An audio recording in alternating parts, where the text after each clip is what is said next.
মৌমিতার খাদ্যবিতানে আপনাদের সবাইকে স্বাগত জানিয়ে শুরু করছি আজকের রেসিপি নিরামিষ পনির বিরিয়ানি। দেখুন আমি এখানে বাসমতি রাইস নিয়েছি, কিন্তু এটা আতপ চাল। ভালো করে আমি দুবার একটু ধুয়ে নেব, খুব বেশি ধোবো না, দিয়ে একটু জল দিয়ে ভিজিয়ে রাখবো।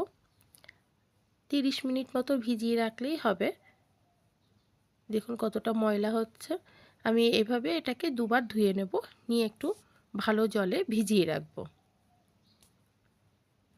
এবার আমি এখানে কিছুটা পনির নিয়েছি। পনিরটা অবশ্যই দোকান থেকে ওরা কেটে দিয়েছে। এখানে 50 গ্রামের পিস আছে এক একটা। এবার ওরা ওদের মতন করে কেটে দিয়েছে। দেখুন বেশ মোটা লাগছে। এগুলোকে আমি আর ছোট করব না, পুরো মাপের এনেছি। এগুলো আমি এভাবেই রান্না করব। পনিরগুলোকে আমি একটু উষ্ণ গরম জলে ভিজিয়ে রাখবো। দেখুন জলটা থেকে ধোঁয়া বেরোচ্ছে। আমি একদমই উষ্ণ দিয়েছি যাতে হাত ভেজানো যায়, এরকম গরম। সামান্য একটু হলুদ আর একটু লবণ দিয়ে আমি 5 মিনিট পনিরগুলোকে ভিজিয়ে রাখব। তাতে পনিরের মধ্যে লবণের পরিমাণটাও যাবে আর হলুদ রঙটাও ধরে নেবে। দেখুন এবার আমি পনিরগুলোকে এতে ভিজিয়ে রেখে দিচ্ছি। দেখুন একটা একটা করে সমস্ত পনির আমি এতে ভিজিয়ে দেব, যাতে সুন্দর করে হলুদ জলে প্রত্যেকটা পনির ভিজে যায় এবং পনিরগুলো খুব সফট হবে। প্রত্যেকটা পনির আমি সুন্দর করে জলে ভিজিয়ে দিচ্ছি। দেখুন প্রত্যেকটা পনির আমি জলে ভিজিয়ে দিয়েছি। এইভাবে আমি পনিরটা 5 মিনিট রেখে তারপরে তুলে নেব। এবার আমি আরেকটা কড়াইতে ভালো করে জল গরম করে তাতে একটু লবণ দিয়েছি। এবার আমি এতে সোয়াবিনগুলো দেব, দিয়ে একটু সেদ্ধ করে নেব। যেহেতু নিরামিষ পনির বিরিয়ানি, তাতে একটু সোয়াবিন দিলে টেস্টটা ভীষণ ভালো আসবে। সোয়াবিনগুলো একটু ভালো করে সেদ্ধ করে নেব, খুব সুন্দর করে সেদ্ধ করব। সেই সময় আমি বাটিতে 100 টক দই একটু লবণ আর জল দিয়ে ভালো করে ফেটিয়ে নেব। টক দইটা আমি মিষ্টির দোকান থেকে এনেছি, কারণ মিষ্টির দোকানে টক দইয়ে টকের পরিমাণটা খুব ভালো থাকে এবং ভীষণ স্বাদ আসে। দেখুন আমার এইদিকে সোয়াবিনটাও সুন্দর সেদ্ধ হয়ে গেছে। এবার সোয়াবিনটা আমি নামিয়ে নেব, ততক্ষণে টক দইটা ভালো করে ফেটিয়ে নেব। দেখুন একটা চামচ দিয়ে টক দইটাকে একটু ভালো করে ভেঙে নিচ্ছি, ভালো করে ম্যাশ করে নিয়ে এবার সুন্দর আমি টক দইটাকে ফেটিয়ে নিয়েছি। একদম মিহি করে ফেটিয়েছি যাতে দানা না থাকে। এদিকে আমার সোয়াবিনটাও সেদ্ধ হয়ে গেছে। আমি সোয়াবিনটাকে ঠান্ডা জলে ভিজিয়ে রেখেছিলাম। এবার ভালো করে কষলে এর উপরে যে পিচ্ছিল ভাবটা থাকে সেটা তুলে নেব, নিয়ে ভালো করে নিগড়ে আমি একটা ঝুড়িতে রেখে দেব। দেখুন এভাবে হাত দিয়ে নিগড়ে নিচ্ছি, যতটা জল এতে যাবে এভাবে আমি নিয়ে একটা ঝুড়ির মধ্যে ঢেলে রেখে দেব। এবার একটা ছোট বাটিতে আমি কিছু মশলা নেব।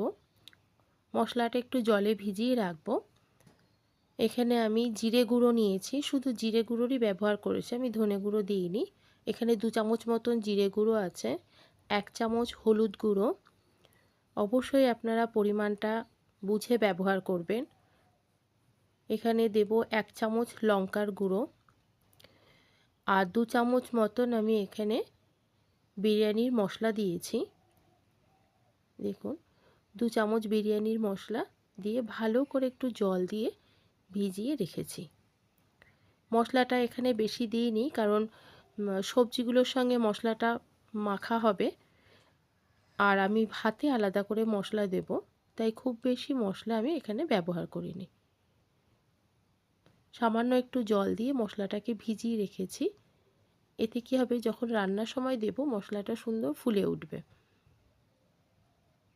আর ভেজানো থাকলে এই মশলার টেস্ট খুব সুন্দর আসে। এবার আমি আলুগুলোকে কেটে সামান্য একটু কাঁটা চামচ দিয়ে ফুটো করে নিয়েছি, যাতে এতে সুন্দরভাবে তেল মশলা ঢোকে। দেখুন, দেখলেই বুঝতে পারছেন আমি প্রত্যেকটা আলু অনেকগুলো করে এভাবে ফুটো করেছি। প্রত্যেকটা আলু আমি এভাবে ফুটো করে নিয়েছি। এবার আমি আলুগুলোকে একটু সেদ্ধ করে নেব। হলুদ আর লবণ দিয়ে সেদ্ধ করব, তাতে আলুতে হলুদের রঙটাও ধরবে আর ভেতরে লবণটাও যাবে। সামান্য হলুদ আর লবণ দিয়ে আমি ভালো করে আলুগুলোকে সেদ্ধ করে নিয়েছি। বিরিয়ানি তো আপনারা অনেকে অনেক রকমভাবে করেছেন। এভাবে পনির দিয়ে করবেন, ভীষণ ভালো লাগে। ঘরে থাকা সামান্য উপকরণেই বিরিয়ানি তৈরি করা যায়। আলুটা সেদ্ধ হতে থাকুক, ততক্ষণে আমি পনিরগুলোকে জল থেকে তুলে একটা থালাতে শুকোতে দেব। দেখুন, পনিরটা সুন্দর হলুদ হয়ে এসেছে আর খুব সফট হয়েছে। একটা পনিরও কিন্তু আমার ভাঙেনি। ওরা যে মাপে কেটে দিয়েছে আমি সেভাবেই রেখেছি। এখানে প্রত্যেকটা পনির 50 থেকে 60 গ্রাম ওজনের আছে। আপনারা চাইলে পনিরটাকে কেটে নিতে পারেন, তবে আমি এভাবেই রান্না করব। দেখুন, আমার আলুটা সেদ্ধ হয়ে গেছে। কাঁটা চামচটা সুন্দর ঢুকে যাচ্ছে, তার মানে আমার আলুটা সম্পূর্ণ সেদ্ধ হয়ে গেছে। আলুটা সরিয়ে নিয়ে কড়াইটা ভালো করে পরিষ্কার করে নিয়েছি। এবার আমি এতে পরিমাণ মতন তেল দেব, কারণ সয়াবিন পনির সবগুলোই আমি আলাদা করে ভেজে তুলে রাখবো। ভালো করে তেলটা গরম করে নিয়ে এবার আমি একে একে পনিরগুলো এতে দেব। এবং পনিরগুলো আমি যখন ভাজবো অবশ্যই অল্প করে দেব, আপনারাও দেবেন, কারণ সব পনির একসঙ্গে দিয়ে ভাজলে পনিরগুলো ভেঙে যাওয়ার সম্ভাবনা থাকে। তাই খুব সাবধানে পনিরগুলো ভেজে তুলে নিতে হবে।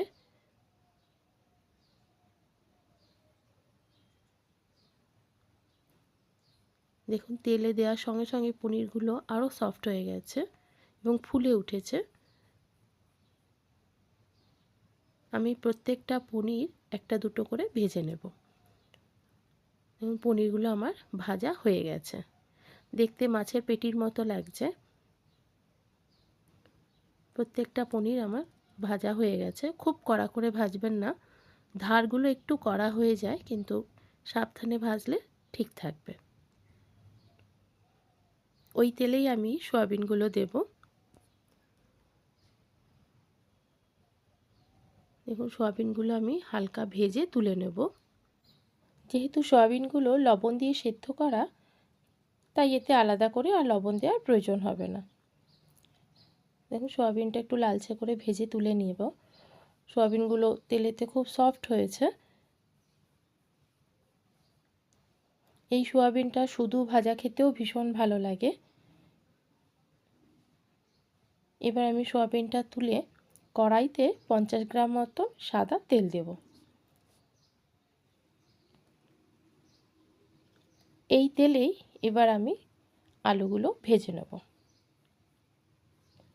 আলুগুলোতেও আমি আগে থেকে লবণ আর হলুদ দিয়ে সেদ্ধ করেছি, তাই আলাদা করে আর হলুদ আর লবণ দেব না, কারণ আমি যখন মশলা কষাবো তখন আমার লবণের প্রয়োজন হবে। সুন্দর লালচে করে আমি আলুগুলোকে ভেজে নেব। এভাবে প্রত্যেকটা স্টেপ আমি আপনাদের দেখিয়ে দিচ্ছি আমি কিভাবে করেছি। করে দেখবেন, ভীষণ ভালো লাগবে খেতে। দেখুন, জলটা ফুটে উঠেছে।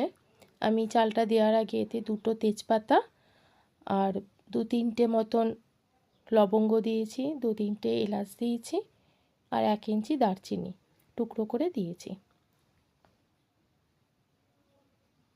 আর 2 চামচ লবণ দিয়েছিলাম ভাতটা সেদ্ধ হওয়ার সময়। তাতে কি হয়, ভাতের মধ্যে লবণের ভাবটা থাকে, এতে রান্না করার পরে আর বেশি লবণের প্রয়োজন হয় না। দেখুন, আমার আলুটা এদিকে সুন্দর ভাজা হয়ে এসেছে। আমি উল্টে পাল্টে ভালো করে ভেজে দিয়েছি। এবার আমি এতে আমার ভেজানো মশলাটা দেব।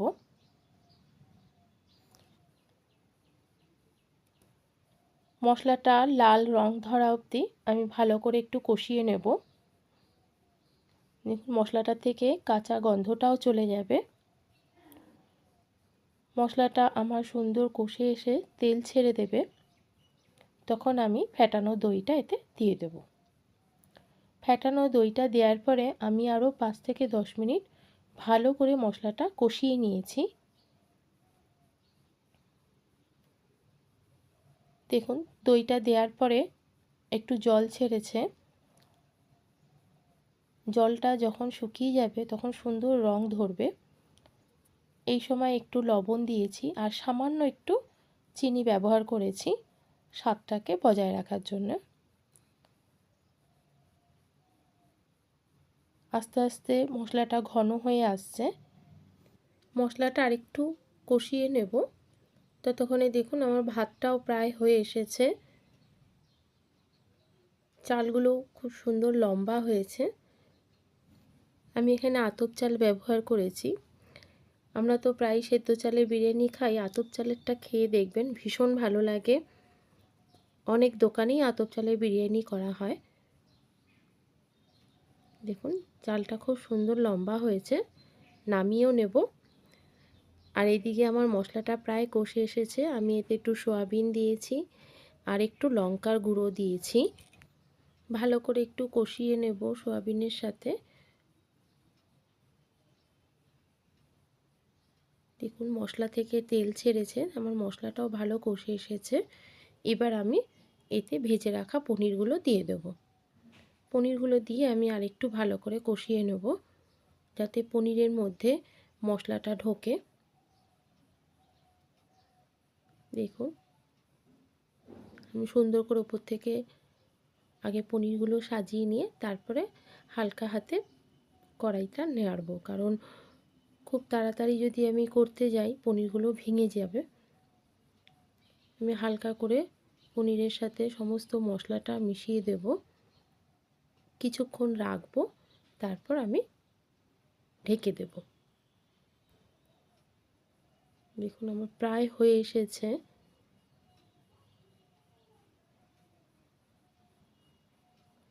আমরা তো প্রায় মাছ মাংস দিয়ে নানা রকমভাবেই খাই। নিরামিষ বিরিয়ানিও অনেকে অনেক রকমভাবে তৈরি করেন। তো আজকে আমার মনে হলো আমি যেভাবে করি আপনাদের সঙ্গে শেয়ার করি, তাই করলাম। দেখুন ভাতটাও কত ঝরঝরে হয়েছে। আমি এবার পনিরগুলোকে একটা থালায় আস্তে করে তুলে নিয়েছি, কারণ ভাতের সাথে মেশাতে গেলে পনিরগুলো ভেঙে যেতে পারে। দেখুন দেখলে মনে হচ্ছে মাছের পেটি এক একটা পিস। আপনারা চাইলে এটাকে ছোটও করে নিতে পারেন, তো আমি ছোট করিনি, ভাবলাম আজকে বড় করেই করি। এবার আমি বিরিয়ানিটা তৈরি করব, মশলাগুলো ওর সাথে মেশাবো। আমি প্রথমে হাঁড়িতে 1 চামচ মতন ঘি দিয়েছি। খুব বেশি ঘি ব্যবহার করব না। তারপরে আমি মশলাগুলো অল্প অল্প করে এতে দেব। একদমই অল্প মশলা দিয়েছি, আর মশলাটা যেহেতু খুব গরম ঘিটার সাথে খুব সুন্দরভাবে মিশে গেছে। দেখুন ভালোভাবে আমি মিশিয়ে দিয়ে একটা হালকা লেয়ার তৈরি করব। আমি যেহেতু এতে একটু হলুদ দিয়েছি, আমি কোনো ফ্রুট কালার ব্যবহার করিনি বা কোনো কেশরের ব্যবহারও করিনি, কারণ সবসময় আমাদের হাতের কাছে এগুলো অ্যাভেলেবেল নাও থাকতে পারে। সেক্ষেত্রে একটু হলুদ ব্যবহার করলেই যথেষ্ট। এবার আমি হাতা দিয়ে হালকা করে একটু ভাতের লেয়ার উপর থেকে ছড়িয়ে দেব, দিয়ে আমি এতে একটু মশলা মেশাবো। আপনাদের যদি মনে হয় এই সময় লবণ দেওয়ার, তাহলে আপনারা উপর থেকে একটু লবণ দিয়ে দিতে পারেন। এটা খুব অনায়াসে ভাতের সাথে মিশে যাবে।